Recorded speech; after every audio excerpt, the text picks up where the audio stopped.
aparato es como de plomo, profe, no le entra señal. Bueno, buenas tardes, joven.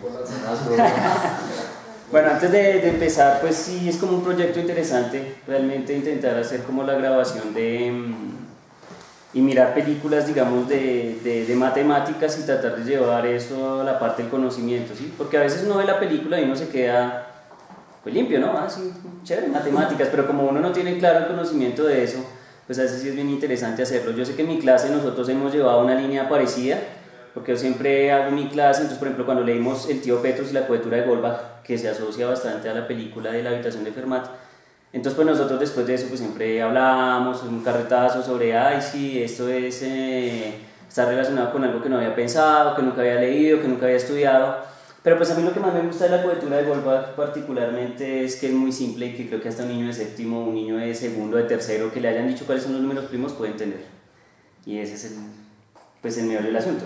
Sí, porque el problema está en que si bien suena fácil, y como ya los que han estudiado conmigo saben que una cosa es comprobar y otra cosa es demostrar, entonces suena fácil que uno pueda comprobar que efectivamente la suma de números primos mayores que 2 siempre da par, pero el problema es demostrar que eso es ¿qué? ¿Cierto? Eso es un problema, eso realmente sí es un problema, y digamos que pues la charla gira en torno a cómo la gente ha tratado de demostrar ese problema. Pero realmente no es tanto la cohetura de Goldbach el problema, sino el origen de los números primos. Es decir, cómo los números primos son fáciles o no fáciles de, digamos, de encontrar, de predecir el comportamiento. Porque uno se encuentra comportamientos sencillos como por ejemplo los números pares, que uno sabe que un par lo puede construir como 2n, y simplemente es meter números n acá, esto es como un contador, entonces si pones n igual 1 te da 2, si pones n igual 2 te da 4 y así, entonces tú puedes generar todos los números pares. Y ya está resuelto, ¿sí? Y si uno quiere un impar, basta con sumar o restar a este par, sumarle 1 o restarle 1. Uno sabe que siempre al pie de un par hay un impar, ya sea por debajo o sea por encima. Entonces, por ejemplo, si este es 2, 2 por 2, 4, más 1, 5, entonces eso es impar. Y si le pongo 2 por 3, 6, más 1, 7, o menos 1, porque también puede ser, entonces digo 2 por 3, 6, menos 1, 5. Igual puedo generar los números impares, ¿sí? Pero el problema es encontrar un patrón, una recurrencia de este estilo que genere los números primos. Eso sí realmente es un problema grande. Entonces lo que voy a tratar es de contarles un poco cómo ha girado la historia, cómo ha evolucionado la historia de la demostración de la cohetura de Goldbach y cómo ha sido la evolución de los números primos, o sea, cómo se juega con eso. Entonces, aquí hay un carretazo larguísimo, vamos a ver cuánto soportan. Primero, lo primero que hay que hacer es definir qué es un número. Porque para cualquier otro efecto, esto es un problema de una cosa que se llama teoría de números, ¿sí? La teoría de números no es como física, no es como lógica matemática, es una cosa diferente, es un juego lindo y particularmente a mí me ha gustado desde niño, es simplemente buscar como orden en los números, buscar por qué se comportan como se comportan, recurrencias. Entonces, pues lo primero que hay que saber es que los números son lo que constituyen básicamente todo. La gente cree que no, pero eso está hasta en la sopa. O sea, no importa qué hagan, de pronto tú al inicio decías que no, que con la música, pero pues la música es un armamento de física y matemática salvaje, y cualquier cosa que ustedes imaginen que crean que no tiene matemática, pues la tiene. Si estamos, no importa que sea, incluso aquí el juego del foco, la luz, la intensidad luminosa, lo que quieran, las sombras, cualquier cosa tiene juego numérico. Entonces, pues los números se usan mucho, pues por ejemplo para el derecho, ¿no? ¿Cierto? Cuando uno hace las cuentas de la pena, de cuánta pena le va a dar a una persona, que el 30% el descuento de la pena, no sé qué, entonces uno tiene que hacer cálculos matemáticos. En ingeniería, pues ya está, ¿no? Que eso es todos los días, a toda hora, ¿cierto? Y si es una ingeniería aeronáutica como la de ellos, pues entonces resulta que construir un avión no es una cosa que se haga al azar, sino que hay que hacer de cálculos pues, para poder saber cómo se comporta. Entonces, lo que yo ahí muestro es que casi todo está hecho de números, por ejemplo, la tarjeta de crédito, la tarjeta de débito, incluso en la geometría de la tarjeta hay un número especial que se llama el número áureo, que es el número de la belleza, es el número 1,6, bueno, etc. Y ese número le muestra a uno, no sé si han visto que a veces uno ve una tarjeta y la ve muy larga, o la ve muy fea, y dice, esa tarjeta está muy fea. Pero cuando uno ve una tarjeta que tiene proporción de tarjeta de crédito, uno dice, no el costo, no el valor, no, sino la forma, entonces uno encuentra que es muy bonita, o sea que estéticamente es llamativa, y solo es porque tiene una expresión matemática. Los computadores están hechos con números, están pensados desde la lógica, creo que cuando vimos, ¿cuál vimos? Alan Turing. Entonces Alan Turing, como unos y ceros, uno construye todas las máquinas, cómo construye los computadores con eso. El dinero pues, es esto, y aquí hay una cosa de una, ¿cómo se llama? Una cigarra, bueno, que tiene un patrón de número primo para vivir, y es que se entierra bajo la tierra durante 17 años y luego sale. Y escoge el número 17 porque el predador de ella aparece recurrentemente, o sea, tiene un periodo de aparición. Entonces uno sabe que si escoge un número primo, la probabilidad de encontrárselo es más pequeña que encontrárselo si escogiera un número par o un número impar, porque es más fácil que se encuentren, porque los números primos son más escasos, aunque sean infinitos.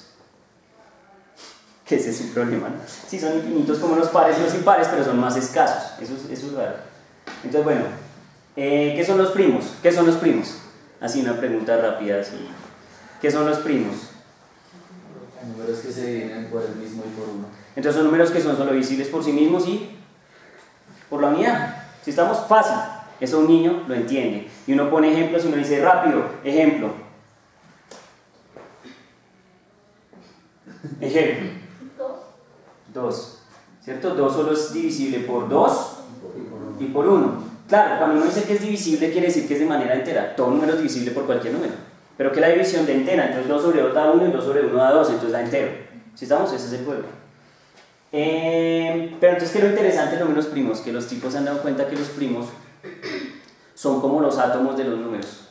O sea, así como en física uno encuentra átomos que constituyen la materia, entonces los números primos se comportan como átomos que constituyen los números. Y uno sabe que eso es así porque cuando uno está estudiando matemática básica, el tipo le enseña a uno a hacer descomposición en factores primos. Entonces dice, vamos a descomponer un número en factores primos. Entonces le dan un número cualquiera y uno lo descompone como productos de factores primos. Descompongamos uno así como 41. Uy, quieto, no se puede, porque es primo. Entonces pongamos, no sé, 49. Entonces, lo que uno empieza a mirar es, claro que, bueno, este es como muy sencillo, pero bueno, digamos que uno lo que empieza a mirar es múltiplos de estos números. No me gusta este número. No me gusta este número, quiero 120. 120, empecemos. Entonces, ¿cuáles son los factores primos? El 2, el 3, el 5, el 7. Entonces uno, por ejemplo, puede sacar mitad de 120, 60. Entonces, como es par, pues es posible que se descomponga con mitad hasta morir, pero siempre está usando un número primo. Mitad de 60, 30. Mitad de 30, 15. Mitad de 15, nada, quieto, aquí no se pueden decimales. Entonces, a esa uno dice, como no se puede mitad, entonces le saca uno tercera. 3 es primo, tercera de 15, 5. Y entonces queda 5 y ahora pues no se le puede sacar tercera a 5, entonces le saca ¿qué? Quinta de 5, 1. Y estos son los factores primos que componen el número 120 y solo salen con factores primos, o sea no va a salir con ningún otro número. Entonces pues uno dice que atómicamente este número está constituido por esos números primos en descomposición de factores primos, y creo que no es tan terrible como suena. Aquí aparece este amigo que es Euclides, porque resulta que los matemáticos tienen una tendencia, ese es el problema. Este es un patrón, esto es un patrón. Un patrón es una recurrencia, una cosa que se repite todo el tiempo, que uno vuelve y mira y se repite. El patrón más sencillo en el planeta Tierra es este patrón. Ya ven, cualquier cosa y le va a pasar exactamente ¿qué? Lo mismo, eso es un patrón de comportamiento, el sistema siempre hace lo mismo. Entonces los matemáticos están obsesionados con buscar patrones. Bueno, yo no soy matemático, pero en la física uno también tiene como esa leve obsesión por buscar ¿qué? Pues patrones, ¿sí estamos? Entonces, pues aquí hay varios patrones interesantes. Por ejemplo, ahí se ve la Mona Lisa y esa espiral que se ve ahí tiene un patrón matemático con el número áureo, el número de la belleza, el número que hace la tarjeta de crédito. Entonces Da Vinci pinta sus no sé, pinturas, sus obras artísticas utilizando la proporción áurea, ¿sí? Y eso lo toma de los griegos. Él sabe que los griegos construyen todo con proporción áurea, entonces él hace lo mismo. Por eso los cuadros de Da Vinci uno los mira y dice, se ven perfectos, se ven bonitos, pura estética matemática, o sea, eso no es al azar, nada está hecho al azar. Yo ya lo he dicho y creo que estoy harto de decirlo, que nunca hay nada hecho al azar, no importa que sea. Y por ejemplo, entonces uno puede encontrar patrones interesantes, como por ejemplo el patrón de la tabla de 9, ¿sí? Y no es que los dígitos de la izquierda disminuyen y que los de la derecha aumentan y que no sé qué, no. El patrón de la tabla de 9 es que la tabla de 9 siempre da 9, no importa qué pase. Entonces, por ejemplo, uno dice 9 por 1, 9, 9 por 2, 18, 8 más 1, 9, 9 por 3, 27, 7 y 2, 9. Entonces no importa, al final uno lo hace, 9 por 9, 81, 8 más 1, 9, y la tabla de 9 siempre da 9. siempre da 9. Y uno lo hace con mayor, por ejemplo, el ejemplo que les puse hoy, 9 por 11, 99, 9, 9, 18, 8 y 1, 9. Entonces siempre hay un patrón. Ese patrón es el que buscan los teóricos de los números. Insisto, no soy teórico de los números, pero sería muy interesante ser un teórico de los números. Es solo jugar con los números, una cosa que uno hace pues a diario, ¿no? En general. Entonces, y este patroncito que está allá, si ven esos triangulitos que están allá, eso se llaman números triangulares. No sé si nos los han oído nombrar alguna vez. Los números triangulares. ¿Cómo son los números triangulares? Entonces los números triangulares tienen un comportamiento interesante, para que miren un patrón bien interesante. Un patrón que nunca voy a mencionar en clase, no importa qué pase. Miren, a este niño, Gauss, que está allí, que es protagonista de la historia de los números primos, cuando tenía más o menos 6 años, se le acercó la profesora y le dijo: venga papito, usted está muy intenso. Uy, qué fastidio, en un salón de niños, ¿cierto? Todos molestando, entonces les digo, les pongo un reto. Hagan la suma de los 100 primeros números. O sea, 1, más 2, más 3, más 4, hasta 100. A ver cuánto da. Claro, pues obviamente eso es una tarea larga para un niño. Lo malo es que no tenga mala suerte que en el salón esté Gauss. Y que Gauss diga, eso da 5050. Ya, así de una. Profe, da 5050. ¿Qué le toca hacer a la profesora? Más tarea. Ahora le tocó empezar uno por uno para probar que el niño tenía razón y que la suma daba ¿qué? 5050. Esa es la suma. ¿Sí estamos? ¿Cómo se hace? Hay un patrón de comportamiento. Noten que esos números se ordenan como triángulos. O sea, uno empieza sumando, entonces uno dice número 1 más número 2, pero o más número 3 allá consecutivo, ¿sí lo ven? Que sería 1 más 2, ¿cierto? Y luego uno dice, no sé, 1 más 2 más ¿qué? Más 3. Y así uno puede sumar. Entonces los números que uno está sumando, amontonando, olvídense este más, que lo escribí al azar. Estos números que uno está sumando acá, está sumando hacia abajo, más o más. Y está sumando 1 más 2 más 3, y aquí pues puede ser 1, 2, 3 y 4. Entonces esa suma tiene una recurrencia matemática, o sea, tiene un patrón de comportamiento, y es muy parecido al área de un triángulo. ¿Cómo se calcula el área de un triángulo? Base por altura sobre 2. Base por altura sobre 2. Base por altura sobre 2. Entonces resulta que el patrón de comportamiento es muy parecido a base por altura sobre 2. Es simplemente poner así. La suma va a dar igual a n por n más 1 sobre 2. Base por altura sobre 2. La base es n, que es el número que tengo que poner. O sea, si me dicen que sume hasta 100, pongo base 100. Si me dicen que sume hasta 500, entonces pongo base 500. Y la altura es 500 más 1. ¿Sí estamos? Es un efecto de la operación. Entonces supongamos que vamos a sumar los 4 primeros. Entonces la suma va a ser igual a 4 por 4 más 1 sobre 2. 4 más 1, 5 por 4, 20 dividido 2, 10. Entonces la suma de estos debe dar 10. Entonces uno empieza 1, 2, 3, 4, 5, 6, 7, 8, 9 y 10. Hay 10. Entonces el niño usó esa recurrencia, pero no lo hizo con 10. No lo hizo con 4, lo hizo con ¿quién? Con 100. Entonces le queda la multiplicación de 100 por 101 dividido 2, y eso da 5050. Todo eso en la mente de un niño. Obviamente él lo escribió ya después de adulto, pero nunca lo formalizó de niño. Pero es un patrón, y él tiene claro el patrón. Pero entonces tengan presente que este niño, este genio, Gauss, a los 3 años ya hacía cuentas del papá, de la tiendita y todo el asunto. ¿Sí estamos? Pero no pudo con los primos, y eso ya es un problema. ¿Estamos? Porque es una mente demasiado brillante. El primero que trabajó en los primos, que dicen que trabajó en los primos, es Euclides. Él dice que los primos son infinitos. O sea, prueba que los primos son infinitos. Recuerden que es probar, demostrar que son infinitos. Entonces el tipo se hace una demostración y es muy sencilla. O sea, en general no es tan difícil. Y es, el tipo dice, oiga, mire, voy a coger los primeros 3 primos que tengo, que son el 2, el 3 y el 5. Y los voy a multiplicar. Entonces eso me da 2 por 3, 6, y 6 por 5, 30. Entonces aquí le da el 30, ¿sí? Y entonces el hombre luego dice, bueno, a ese 30 le voy a sumar 1. Y con toda seguridad el nuevo número que encuentre no es múltiplo de ninguno de esos 3 primos.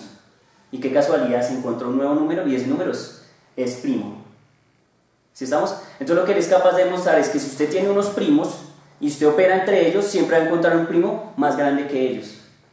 Entonces, por ejemplo, ahora yo puedo hacer lo siguiente. Ya usé 2, 3, 5 y ya tengo el 31, entonces puedo operarlos todos, me salen otras multiplicaciones grandes y me va a aparecer un número primo más que más adelante, más grande. Entonces él sabe que siempre hay un primo más grande adelante. ¿Quién es? No sé. Y es que no han llegado a poquitos números. Hoy estábamos hablando de 3 trillones. ¿Cómo? 3 trillones de primos. Que eso es un número que obsceno, enorme, gigante, salvaje. ¿Sí estamos o no? Entonces ahí está el truco. Tengan presente que los griegos, bueno, ustedes conocen a este tipo más que todo por el teorema de Pitágoras. Tengan presente que está asociado a la Biblioteca de Alejandría, cosa que yo les voy a poner a leer a unos amigos sobre la Biblioteca de Alejandría, ¿cierto? Que es cómo fueron los incendios de la biblioteca, cómo fue quemada la biblioteca y cómo está asociado todo eso a estas ideas de este conocimiento. ¿Sí estamos? Entonces ya está. Lo primero que hizo, el primer aporte a los números primos es saber que son infinitos. Ya sabemos que son infinitos. Se acabó el aporte. No hizo más el tipo y estamos hablando de 300 años antes de Cristo. Ahora miren este señor. Esta criba sí es bien interesante. Se llama la criba de Eratóstenes y es una forma de diferenciar los números primos, es decir, de poder hacer como un ordenamiento de los números primos. Entonces miren que ahí va tachando unos números y al final le van a quedar solo los números que son primos. Vamos a mirar cómo se usa para números ese de arriba está del 1 al 120, pero lo vamos a hacer del 1 o del 2 al 20, que es muy fácil. Entonces miren, lo primero que uno hace es coger el 2, que es el primer primo que nos encuentra en el camino, y luego entonces decir, bueno, ¿cuáles son múltiplos de 2? Y empieza uno a mirar. 2, 4, 6, 8, 10, 12, 14, 16, 18 y 20. ¿Esos son qué? Múltiplos de 2. Entonces, en ese momento uno lo que hace es ¿qué? Matarlos. O sea, ya los tengo, los mato. Voy al siguiente número primo, que es 3. Y si el número 3 elevado al cuadrado no supera los números que estoy escogiendo, que en este caso son 20, entonces tacho todos los múltiplos de 3. Entonces miren que ahí los múltiplos de 3 los mato. Y entonces me quedan el 9, el 15, los otros ya están repetidos porque ya están muertos con el 2 y ya está terminado. No puedo seguir con el 5 porque 5 al cuadrado me da 25 y supera los primeros 20 números. ¿Sí estamos? Entonces no puedo seguir. Entonces los números que no hayan quedado tachados son primos. Entonces uno mira y dice el 5 no está tachado, es primo, el 11 no está tachado, es primo, el 13 no está tachado, es primo, el 17 es primo y el 19 es primo. Y es la manera de encontrar los números primos. Y Eratóstenes hace eso y por lo menos hasta el número 120 funciona bien.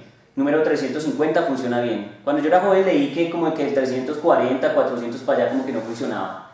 Pero en la investigación que hice para echarme este carretazo mortal, encontré que sí funciona muy bien, demasiado bien. Pregunto, ¿está claro más o menos cómo es? Sí. Aquí tengo una imagen alusiva a Eratóstenes porque es que Eratóstenes hizo algo muy salvaje y fue la primera persona que fue capaz de medir el perímetro de la Tierra. Y no tenía ni satélites, ni tenía rayos láser, ni nada de eso, solo geometría, un palito y la sombra del sol. Y ya, les digo, el perímetro de la Tierra es 41.700 kilómetros. Y va uno y mira, y sí. ¿Cómo es? ¿Cuántos años antes de Cristo? 300. Entonces siempre le digo a mis estudiantes, hágalo usted en casa. ¿Sí estamos? Con la tecnología que hay, con todas esas barbaridades, hágalo usted en casa. Y verá que a veces es cuando uno nota que esa gente como que por la necesidad, por la forma de vivir, ve cosas que uno no ve porque no está en un confort muy diferente. Y pues en realidad no es tan difícil, incluso bueno, en mis clases yo explico eso, pues si miran los videos que tengo van a notar que yo tengo eso explicado, paso a paso, cómo se hace y no es difícil. No es difícil. La palabra clave de este discurso es no es difícil, aunque la gente cree que es muy difícil. Hay una película muy pertinente que es la de Ágora. Ah, la de Ágora. Muestra cómo hacen el procedimiento de investigación para hacerlo. Sí, Ágora es muy buena, porque habla sobre Hipatia, incluso está asociada a la Biblioteca de Alejandría. Sí, esa película es muy buena. Pues yo la vi con unos estudiantes, también hace poco, es bien interesante. Bueno, entonces está la conjetura de Goldbach. Voy a comentar en qué consiste, aunque creo que ya saben en qué consiste, pero ahí está anunciada. Todo número par mayor que 2 puede escribirse como la suma de números primos.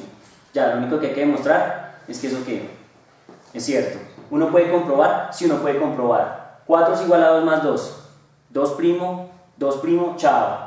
3 más 3 también. 5 más 3 es 8. 5 primo, 3 es primo, da 8. Y así con el que quieras, siempre vas a poder hacer la suma y vas a poder comprobar que efectivamente es cierto. El problema es demostrar que es cierto. ¿Sí? Y es que demostrar que es cierto es muy complicado. Y es que todas las mentes que han intentado hacerlo no han podido y son mentes muy salvajes. Goldbach encuentra eso y dice, oiga, qué interesante. Voy a contarle a mi mejor amigo.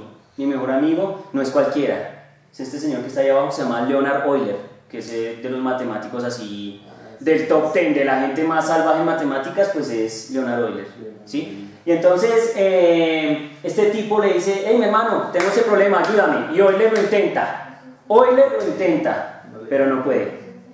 Y Euler es de las mentes más avanzadas que uno estudia, incluso en el cálculo diferencial ustedes lo ven por allá, el número bueno, entonces barbaridades, y no puede. Pero sí, yo pensé que no había podido definitivamente, pero sí encontré que había encontrado cosas bien interesantes sobre los números primos. Si bien no resolvió el problema, sí dio un aporte grande para avanzar en eso. Y esas líneas rojitas que se ven allá están asociadas a una cosa que se llaman particiones, que eso lo vimos hace poco en una película, y es como mirar cómo es la posibilidad, cuántas posibilidades existen para hacer la suma o diferentes sumas para llegar a un mismo número. ¿Sí? Por ejemplo, de cuántas formas posibles yo puedo sumar los números que hay antes de 4 para que la suma me dé 4.